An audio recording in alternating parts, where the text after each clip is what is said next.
예, 안녕하세요. 예, 지장경 강의 시간입니다. 자, 우리 복습 삼아서 86조 밑에부터 한번 읽어볼게요. 부처님께서 염라천자에게 이르셨다. 보이세요?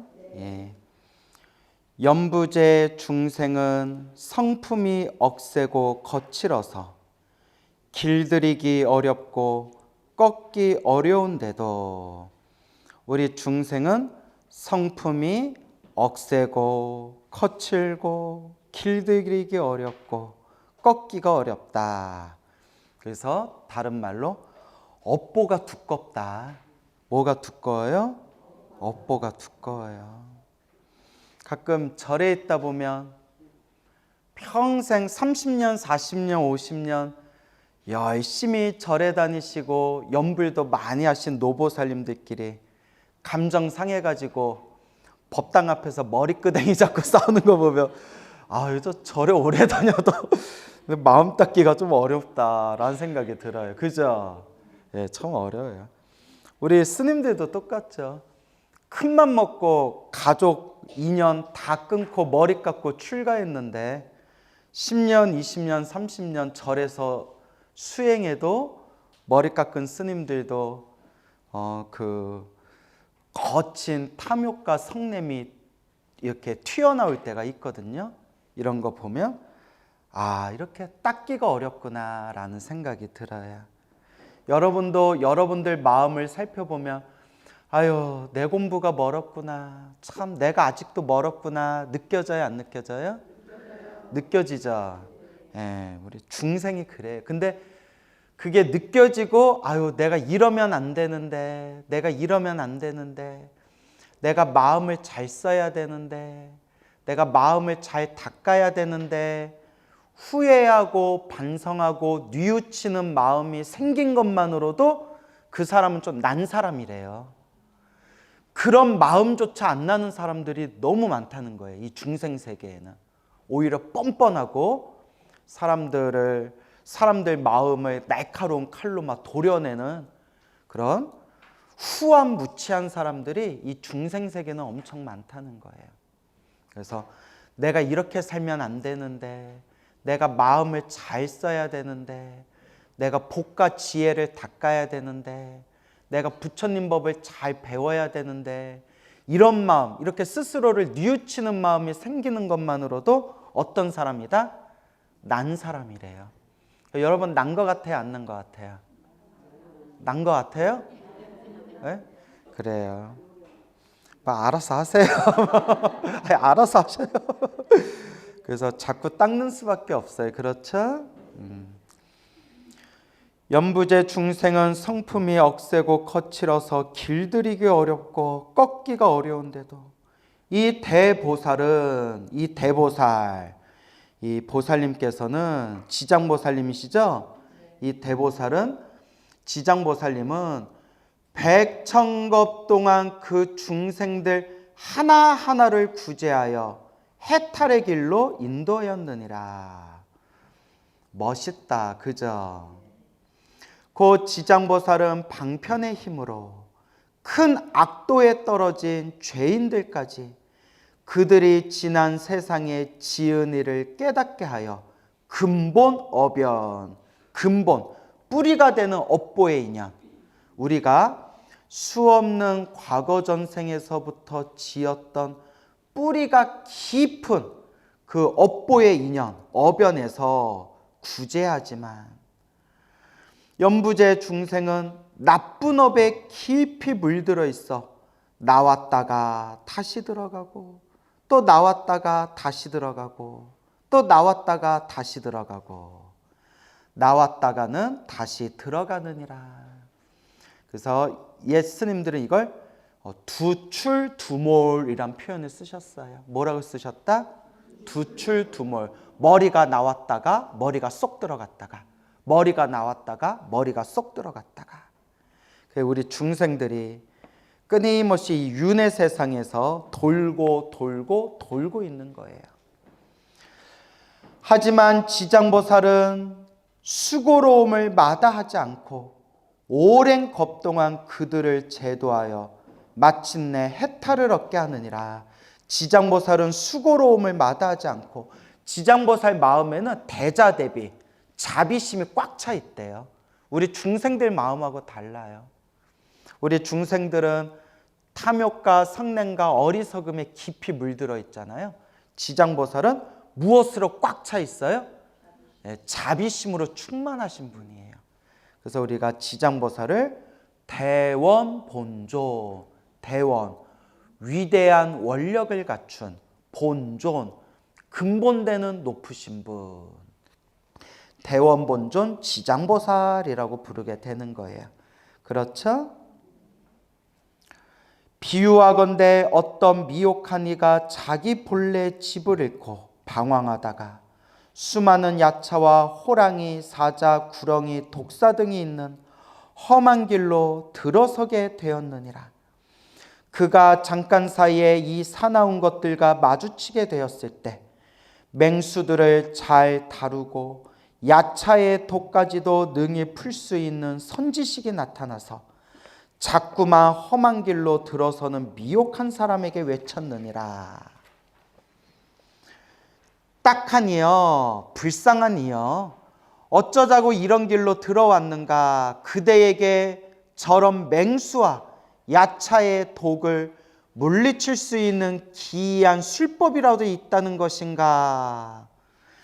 길 잃은 사람은 그 말을 듣고 비로소 험한 길에 들어선 것을 알고, 험한 길에 들어선 것을 알고 곧 그곳을 벗어나고자 하였느니라.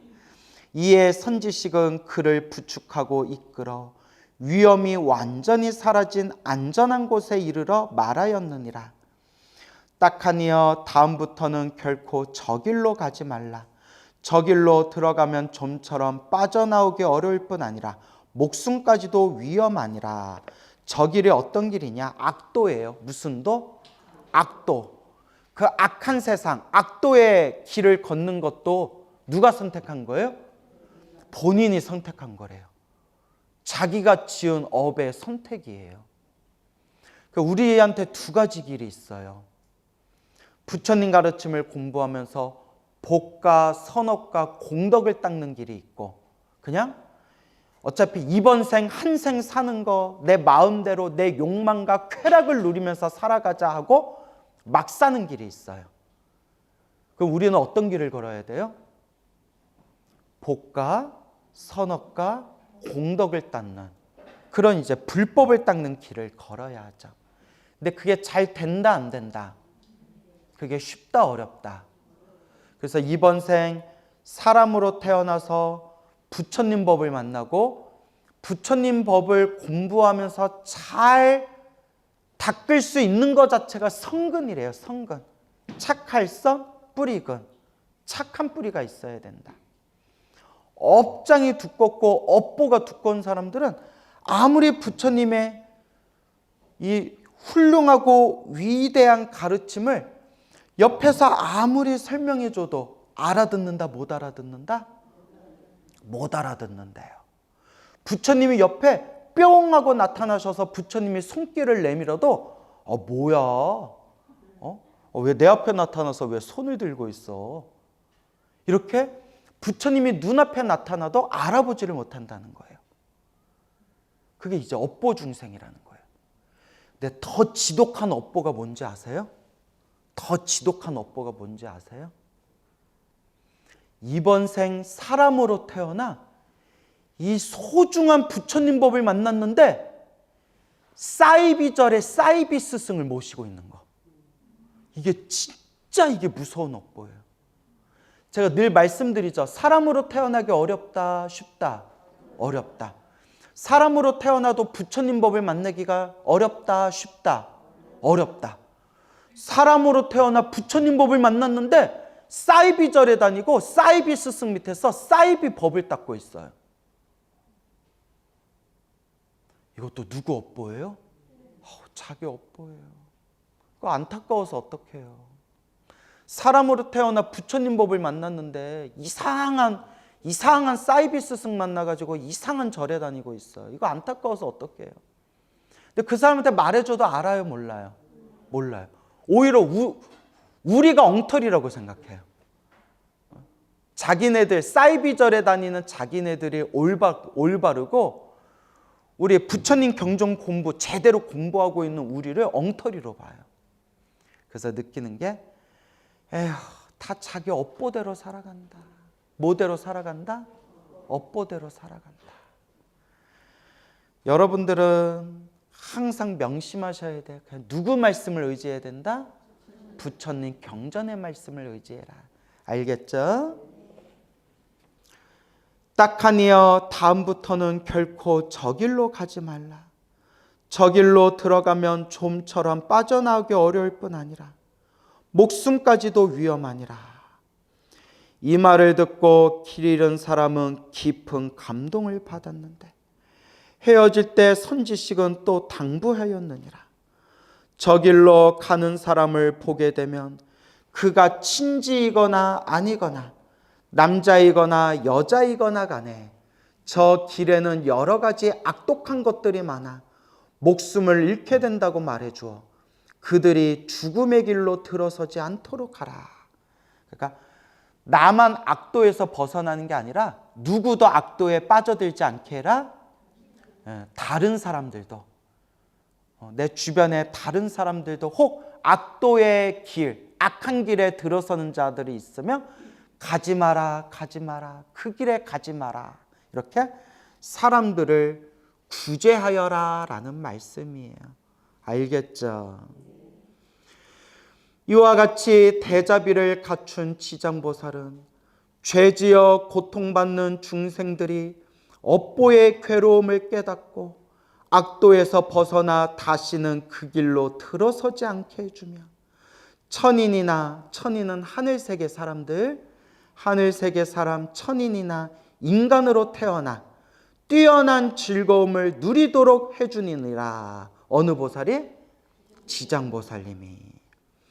이와 같이 대자비를 갖춘 지장보살이 죄지어 고통받는 중생들이 업보의 괴로움을 깨닫고 악도에서 벗어나 다시는 그 길로 들어서지 않게 해주며 천인이나 인간으로 태어나 뛰어난 즐거움을 누리도록 해주느니라.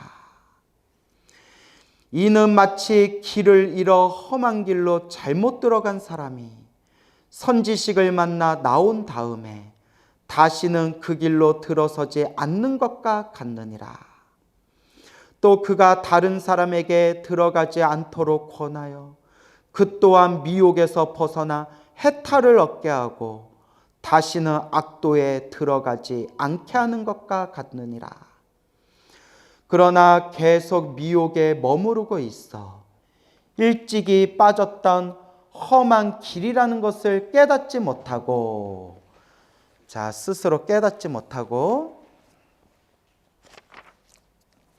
다시 그 길로 들어가며 목숨을 잃을 수밖에 없느니라. 이처럼 지장보살은 악도에 떨어진 중생들을 방편의 힘으로 구제하여 인간 세상이나 천상에 태어나게 하지만 저들은 돌고 또 돌아 다시 악도에 들어가나니 이와 같이 하여 업이 더욱 무거워지면 영원히 지옥에 빠져 해탈하기 어렵게 되느니라. 이게 업보 중생이에요. 무슨 중생? 근데 여러분 여기 재미난 내용이 나오네. 한번 보세요. 이처럼 지장보살은 악도에 떨어진 중생들을 방편의 힘으로 구제하여 어디에 태어나게 하지만 인간 세상이나 천상 세계에 태어나게 하지만 인간 세상 천상 세계에 태어나게 했대요. 그런데 인간 세상 천상 세계에 태어난 그 중생들은 다시 뭐예요? 돌고 또 돌아서 다시 악도에 떨어지게 되고, 심지어 업이 두터운 업보 중생은 인간 세상 천상 세상에 태어났다가 다시 돌고 돌아 뚝 떨어져 어디에 떨어지게 된다? 지옥에 떨어지게 된다. 그러니까 여러분, 인간 세상 천상 세계 태어나기를 바래서는 안 돼요. 가끔 아직도 좀 업장이 두꺼운 불자님들 중에 스님 저는 다음 세상에도 사람으로 태어나서 좀 인생 누리고 살고 싶어요. 이렇게 얘기하는 신도님들이 은근히 많아요. 근데 제가 뭐 앞에서 뭐라 말은 못하는데 그게 업보가 두꺼워서 그래요. 찔리는 분들 계시나요? 아니에요? 다행이네요. 그러면 여러분 인간 세상 천상 세계도 안 태어나려면 어디 태어나실 거예요, 여러분? 그렇죠. 저 극락세계 태어나겠습니다 하고 연불공덕 짓는 분들은 정말 전생부터 성근이 있는 분들이에요. 여러분 다음 생 인간 세상 태어나거나 천상세계 태어나도 그 복을 다 까먹고 나면 어디에 떨어질 줄 모른다니까요. 그래서 여러분 불교설화에 보면요. 불교설화 수백 가지 불교설화 이야기에 보면 부처님께 시봉 공양을 잘 올려서 천상세계에 태어났다가 교만병에 빠져가지고 다시 복을 다 쓰고 난 뒤에 악도에 떨어지는 그런 내용들이 제법 많이 나와요. 그러니까 인간세계, 천상세계 태어나기를 바래서는 안 돼요. 여러분들이 완전히 번뇌망상에서 벗어나서 여러분이 완전한 깨달음을 얻거나 그럴 자신이 없으면 우주 최고의 성불대학교 어디에 태어나는 게 최고다? 극락세계에 태어나는 게 최고다. 그러면 불교 공부를 또 제대로 안 한 불자님들 중에 극락세계 태어나도 복이 닿으면 또 떨어져야 되잖아요. 또 이런 얘기하는 분들이 있거든요. 그러니까 이제 갑갑해요.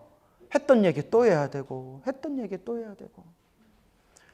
그래서 여러분 제가 늘 말씀드리죠. 천상세계, 극락세계가 같다 다르다. 다르다. 하늘세계는 복을 다 쓰고 나면 또 뚝 떨어져야 되지만 극락세계는 성불대학교이기 때문에 극락세계에 태어나는 순간 다시는 사막도에 안 떨어진대요. 그 극락세계에 태어나게 되면 반드시 무엇을 보장받는다? 성불을 보장받는데요. 그래서 저는 우리 불자님들이 좀 아미타경, 무량수경 좀 많이 읽었으면 좋겠어요. 금강경, 법화경만 읽지 말고 아미타경, 무량수경 좀 많이 읽었으면 좋겠어요. 무량수경은 내용이 기니까 아미타경만이라도 한글로 우리말로 번역된 아미타경만이라도 좀 많이 읽으셨으면 좋겠어요. 아미타경이 딱 나오거든요. 극락세계 태어나면 반드시 깨달음을 얻게 된다. 아시겠죠? 그래서 혹 스님 저를 그래도 다음 세상 인간 세상에 태어나고 싶습니다 하는 분들이 계시다면 항상 원력을 세우셔야 돼요. 뭐라고 원력을 세우느냐? 태어날 때마다 항상 불법승 삼보를 만나기를 바라나옵니다. 무슨 말인지 알겠죠? 자, 따라해 보세요. 세세생생. 세세생생은 세상, 생생. 태어나고 태어날 때마다 라는 뜻이에요. 따라해 보세요. 세세생생. 불법승 삼보를 만나고 귀하옵기를 발언합니다. 뭔 얘기인지 알겠죠? 다음 생 또 태어나고 또 태어나고 또 태어나도 항상 불법승 삼보를 만나기를 발언하옵니다. 꼭 발언하셔야 돼. 알겠죠? 근데 극락세계에 태어나기를 발언하는 분들은 세세생생 불법승 삼보를 만나기를 발언합니다. 안 하셔도 돼요. 왠지 아시죠? 극락세계에 태어나는 순간 누구 만나니까? 아미타 부처님 만나니까. 극락세계에 태어나는 순간 아미타 부처님을 친견하고 아미타 부처님 밑에서 수행할 수가 있으니까. 그래서 여러분 저도 많이 부족하지만 저도 책을 얼마나 많이 보고 경전도 얼마나 많이 받겠어요. 그래서 부처님의 모든 가르침은 다 소중하지만 하나도 버릴 게 없이 부처님 가르침은 다 소중하고 결국은 다 자기 인연법대로 닦아 나가겠지만 제가 경전 공부를 하고 불교 공부를 하면서 그래도 이 말법 시대 중생들이 가장 빨리 깨달음을 얻을 수 있는 가장 쉬운 방법이 어디에 태어나는 거다? 극락세계에 태어나는 거다. 여러분 이거 제 얘기 아니에요. 저는 항상 내 얘기하는 걸 싫어해요. 항상 무엇에 근거를 둬야 된다? 경전에 근거를 둬야 된다. 그런데 문제가 있어요. 극락세계에 태어나는 게 성불할 수 있는 가장 빠르고 쉬운 길인데 믿기가 어렵대요. 뭐하고 어렵다? 믿기가 어렵다. 그래서 이것도 자기 인연법이라서 어쩔 수 없지만 머리 깎은 스님들조차도 극락세계 안 믿는 분들이 많아요. 이렇게 스님들하고 공부 얘기하다 보면 솔직하게 이렇게 공부 얘기하다 보면 자기는 참선을 해서 마음을 깨닫는다는 것을 믿고 윗바사나 명상을 해서 아라한이 된다는 것은 믿지만 아미타 부처님이 극락세계를 만들었고 극락세계에 태어난 중생은 저절로 결국 성불하게 된다. 나 이거는 못 믿겠다. 이런 분들이 많아요. 그리고 이름만 대면 알만한 엄청나게 큰 스님이 계시는데 이제 제가 누군지 밝힐 수는 없지만 그 큰 스님이 그렇게 경전 공부하는 걸 좋아하세요. 하루 종일 경전 공부를 하시는 분인데 그 어른 스님조차도 극락세계를 살짝 무시하세요. 이렇게 대화하다 보면 극락세계를 살짝 가볍게 생각하세요. 그때 느꼈죠. 결국 자기 인연대로 닦는구나. 뭐대로 닦는구나? 자기 인연대로 닦는구나. 그래서 저는 이건 제 생각이에요. 제 생각이지만 저는 정말 전생부터 복을 많이 줬나 봐요. 어린 나이에 일찍 출가했는데 처음 출가했을 때 오직 참선하려고 출가했거든요. 머리 깎고 참선하려고 출가했지만 결국은 무슨 법을 만났어요? 예, 맞아요. 제가 원하는 대답. 극락세계 정토 연불법을 만난 게 내가 정말 복이 많은 것 같아요. 나 이거 안 만났으면 아직도 방황했을 것 같아. 제가 극락세계 정토 연불법이야말로 성불할 수 있는 가장 쉽고 빠른 길이구나 라고 제가 믿음을 낼 수 있다는 게 내가 전생부터 많이 닦은 것 같아요. 이건 제 얘기가 아니라 큰 스님들 얘기예요. 극락세계와 아미타 부처님과 연불법에 대해서 믿음을 낼 수 있고 이번 생 연불하고 연불해서 극락세계에 태어나기를 발언하는 중생이 있다면 머나먼 과거 전생에서부터 착한 뿌리를 심은 사람이다라고 큰 스님들 법문에 자주 나와요. 그러니까 저는 복을 많이 준 것 같아요. 아시겠죠? 그래서 결국 자기 인연법대로 닦아요. 그래서 제가 말씀드렸잖아요. 공부 열심히 하는 스님들도 극락세계 안 믿는 분들이 여럿 있다고. 근데 뭐 어쩌겠어요. 그것도 결국 자기가 믿고 싶은 걸 믿는 게 중생인데. 그래서 저도 우리 불자님들께 간곡하게 말씀드리는 게 스님, 윤회에서 빨리 벗어나고 싶어요. 다시는 지옥아기 축생 악도에 떨어지지 않고 싶어요. 스님, 사바세계가 징글징글해요. 이 사바세계에서 완전히 벗어나고 싶어요. 스님, 저는 아무 걱정 근심 없이 오직 부처님 가르침만 공부하고 싶어요. 스님, 저 빨리 깨달음을 얻어서 성불하고 싶어요. 이런 마음이 있는 분들이라면 묻지도 말고 따지지도 말고 무엇을 열심히 해라? 연불을 열심히 하고 어디에 태어나기를 발언해라? 극락세계에 태어나기를 발언해라. 여러분, 다음 세상에 인간 세상 태어나봤자 똑같아요. 생로병사, 태어나고 늙고 병들고 죽음이 있고 사랑하는 사람 못 만나서 괴롭고 미워하는 사람 또 봐야 돼서 괴로워요. 그게 사바세계예요. 여러분, 인간으로 태어나면 다음 생은 좀 더 잘 살 것 같죠? 예, 그래요. 아우, 좋다. 긍정적인 생각. 지금 이렇게 지장경 공부하고 부처님께 연불하고 부처님께 공양도 열심히 올리면 다음 세상에 여러분들 지금보단 더 잘 살 수도 있을 거예요. 그렇다고 뭐가 달라질 줄 알아요? 다음 세상 지금보다 더 좋은 몸으로 태어나 봤자 또 나보다 잘난 사람 있으면 또 비교하고 질투하고 시기하고.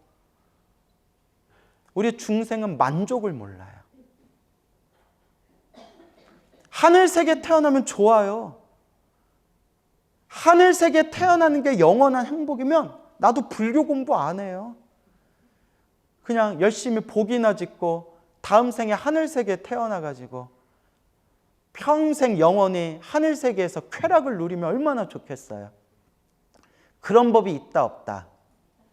하늘세계에 태어나도 복을 다 쓰고 나면 다시 밑에 세상으로 뚝 떨어져야 돼요. 그래서 정말 성근이 있는 불자라면 인간 세계에 태어나기를 바라지도 말고 천상 세계에 태어나기를 바라지도 말고 우리 아미타 부처님께서 만든 우주 최고의 성불대학교 어디에 태어나기를 발언해라? 극락세계에 태어나기를 발언하셔라 라고 말씀드리는 겁니다. 알겠죠? 예. 그래도 스님 저 그래도 그냥 인간 세상 태어나서 잘 먹고 잘 살고 누릴래요 하면 그것도 그냥 자기 인연법이에요. 알겠죠? 그래서 불교의 매력이 뭐냐? 불교는 강요를 하지 않아요. 여러 길을 보여주고 네가 가고 싶은 길을 가라. 그렇게 이제 이야기를 하자. 알겠죠? 네, 이왕이면 어디 태어나셔라? 극락세계 태어나라. 알겠죠? 이와 같이 하여 업이 더욱 무거워지면 영원히 지옥에 빠져 해탈하기 어렵게 되느니라 라고 되어 있죠. 자, 이제 경전은 언어와 문자로 이루어졌기 때문에 상징적이고 비유적이고 은유적인 내용이 많이 나와요. 그래서 저도 이제 불교 공부를 하면서 느끼는 게 경전에 나와 있는 언어 문자는 100% 받아들여서는 안 돼요. 그 행간에서 말하고자 하는 교훈이 무엇인가 그걸 파악하는 게 중요해요. 알겠죠? 그러다 보니까 불교를 해석하는 사람들이 100명이 불교 공부를 하면 100명의 해석이 다 달라요. 각자가 해석하는 요 행간의 의미가 다르니까. 그래서 불교 공부가 어렵고 헷갈리는 거예요. 그래서 여기도 영원히 지옥에 빠져 해탈하기 어렵게 되느니라 라고 되어 있죠. 이것도 문자 그대로 받아들이면 안 돼요. 지옥에 영원히 빠지는 것은 영원토록 지옥에서 빠져 있는 것은 비불교적인 표현이에요. 영원히 지옥에 빠져 있는 게 아니라 지옥에 빠져도 자기 업보를 다 갚고 나면 어떻게 된다? 다시 지옥에서 나오게 되고 하늘에서 살아도 하늘세계에서 내 복을 다 쓰고 나면 어떻게 될까요? 하늘세계에서 다시 떨어지고. 그러니까 영원이라는 게 있다 없다. 예. 윤회 세상에는 영원이라는 게 없어요. 영원이라는 건 없어요. 윤회 세상에서는. 오직 윤회에서 벗어난 열반, 해탈, 깨달음만이 영원할 뿐이지 윤회 세상 안에는 영원이라는 게 없어요. 일어나면 사라지고 일어나면 사라지고 지옥에 떨어져도 지옥의 업이 닿으면 다시 어떻게 돼요? 지옥에서 나오게 되는 거예요. 그래서 영원히 지옥에 빠져 해탈하기 어렵게 되느니라 라는 문장은 어떻게 해석하는 게 좋을까요? 오래도록이라고 표현하는 게 좋아요. 뭐라고? 오래도록.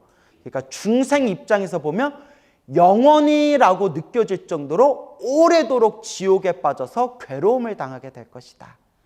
하지만 지옥에 영원히 사는 건 아니에요.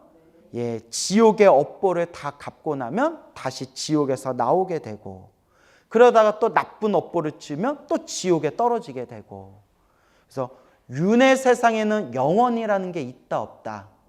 없다. 그러면 영원이라는 표현은 언제 쓰는 거다? 윤회에서 벗어나고 영원한 행복, 영원한 깨달음을 얻었을 때, 영원한 자유를 얻었을 때, 윤회에서 벗어났을 때 그것만이 영원하다라고 표현할 수 있겠습니다. 알겠죠? 그때 악독 귀양이 합장 공경하고 부처님께 아뢰었다. 세존이시여, 그 수가 한량이 없는 저희 귀왕들이, 귀신들의 왕들이 연부제에 있으면서 사람들에게 이익을 주기도 하고 손해를 끼치기도 하는 것이 같지가 않으니 이는 저희의 업보가 서로 다르기 때문이옵니다. 그러니까 저 인간 세계 밖에서 살고 있는 이 영적인 존재들, 영적인 세계에 살고 있는 요 귀왕들도 각자 서로 업보가 같다, 다르다. 그래서 여러분, 신들도 등급이 있어요. 그 등급이 있는데 크게 3단계로 나눌 수 있어요. 크게 3단계. 신들의 세계도 몇 단계? 그러니까 여러분, 신들도 윤회에서 벗어났어요? 못 벗어났어요? 벗어났어요만 이거 엎어버리는 거예요. 근데 몇 번을 얘기했는데 신들도 자기가 전생에 지은 복이 있어서 이번 생에 신으로 살아가는 것뿐이지 그 복을 다 쓰고 나면 다시 또 윤회 세상 그냥 돌고 도는 거예요. 그렇죠, 여러분? 신들도 등급이 있는데 크게 몇 단계로 나눌 수 있다? 3등급으로 나눌 수 있다. 그게 여러분 혹시 신중기도 해본 적 있어요? 신중기도 할 때 신중기도 할 때 상계, 중계, 하계라는 표현 나오는데 기억나세요? 예, 상중하, 상계, 중계, 하계. 자, 이게 신들도 3등급으로 나눠요. 그러면 따라서 하계, 아래 세계라는 거예요. 하계, 아래 세계. 하계는 지상에서 살고 있어. 하늘 세계가 아니라 하늘 세계 밑에서 살고 있는 신들을 하계라고 불러요. 어디 세상 밑에서? 하늘 세상 밑에서 사는 신들을 하계라고 불러요. 하계. 이해 가죠? 그러면 중계는 가운데 중자잖아요. 하늘 세상에서 살고 있지만 하늘 세계에서 살기는 살지만 등급이 아래예요. 대표적인 게 이제 사천왕. 사천왕도 하늘 세계, 지상 위에 하늘 세계에 살고 있지만 다른 신들보다는 등급이 아래예요. 알겠죠? 그래서 인간보다는 높지만 다른 제석천 같은 하늘 세계 신들보다는 아래 단계예요. 그게 이제 중계예요. 중계는 하늘 세상 살고 있지만 등급이 아래인 신들. 그러면 상계는 뭐겠어요? 하늘 세계에 살고 있으면서 등급이 높은 신들을 상계라고 부르는 거예요. 그래서 상계, 중계, 하계 이렇게 표현을 합니다. 이렇게 하늘 세계 신들이 있는데 하늘 세계 신들 중에서도 부처님께 귀한 신들이 있고 부처님께 귀하지 않은 신들이 있대요. 그래서 부처님께 귀한 신들을 우리가 따라해 보세요. 호법선신. 다른 말로 신장. 다른 말로 신장들의 모임을 신중이라고 하는 거예요. 알겠죠? 여러분들 헷갈리면 안 돼요. 무당들이 믿는 신이란 불교에서 믿는 신장들이랑 같을까요? 다를까요? 달라요. 다른데 또 책 보다 보면 좀 이렇게 엉켜 있는 경우도 있는 것 같아요. 좀 애매해요. 근데 한 가지는 확실해요. 피를 좋아하고 고기를 좋아하고 살아있는 생명을 죽이는 걸 좋아하는 신들은 불교하고 아무 관계가 없는 신들이에요. 악신들이에요. 악신. 알겠죠? 예, 악신들이에요. 그래서 무당들 중에서도 돛 닦는 걸 좋아하고 염불하는 걸 좋아하고 이렇게 피냄새라든가 살아있는 생명을 죽여서 굿하는 걸 싫어하는 좀 맑고 깨끗한 걸 좋아하는 무속인들의 신들은 불교와 가까운 신들이에요. 알겠죠? 선신에 가깝고요. 피를 좋아하고 살아있는 생명을 죽여서 제사 지내는 걸 좋아하는 신들은 불교와 아무 관계없는 악신들이에요. 악신. 악신을 가까이 하면 반드시 무서운 업보를 받게 된대요. 좀 무섭게 말하면 악령을 좋아하는 거예요. 뭘 좋아하는 거예요? 악령을 좋아하는 거예요. 근데 우리 주변에 이렇게 보면 무당들 중에 막 돼지나 소 멱을 따가지고 피 뿌리고 피 마시고 작두 타고 살아있는 생명을 죽여서 제사 지내는 걸 그런 구슬하는 무당들이 있더라고요. 다음 생, 다다음 생 무서운 업보를 받게 돼요. 아시겠죠? 절대 그런 걸 가까이 하면 안 돼. 알겠죠? 정말 가까이 하면 안 돼요.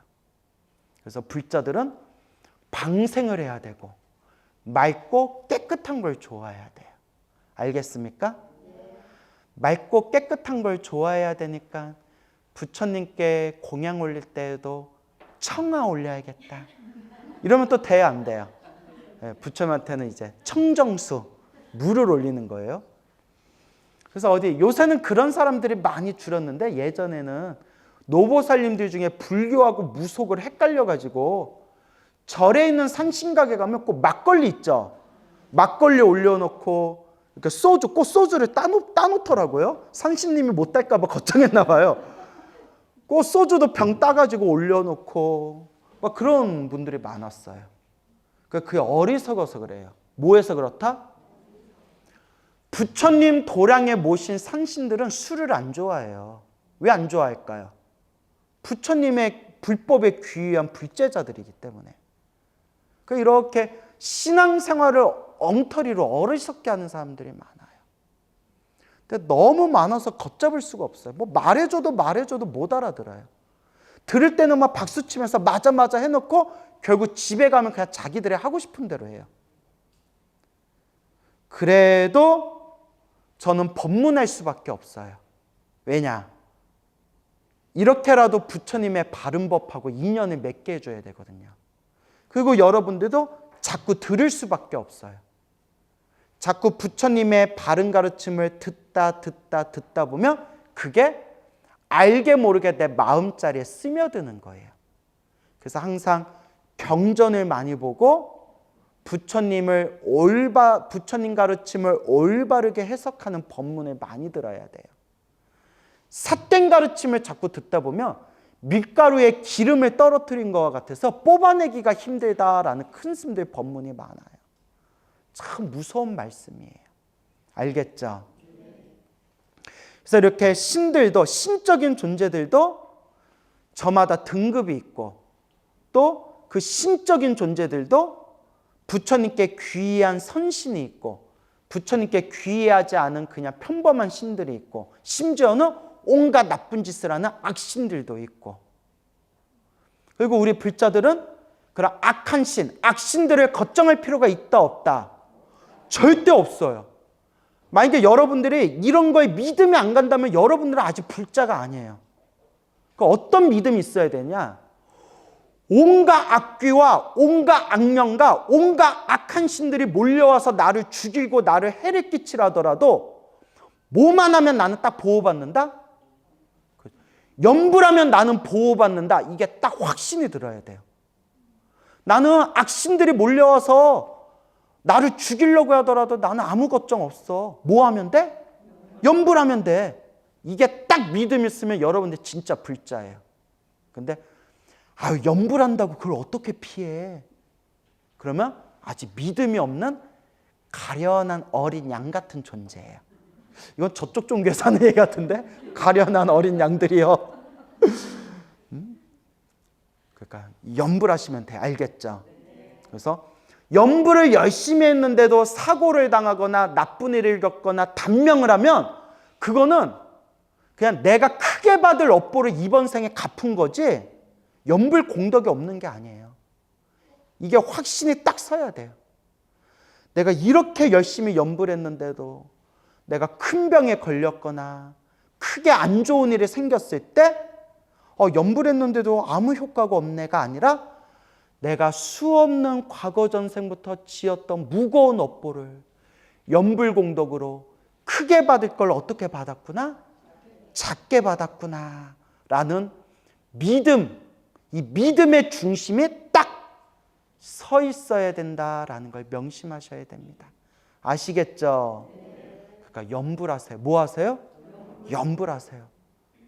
입이 좀 부르틀 정도로 염불하세요. 나 여기 입 부르터가지고 계속 약 발랐어요. 갑자기 날씨가 추워져서. 예, 그래서 항상 염불하세요.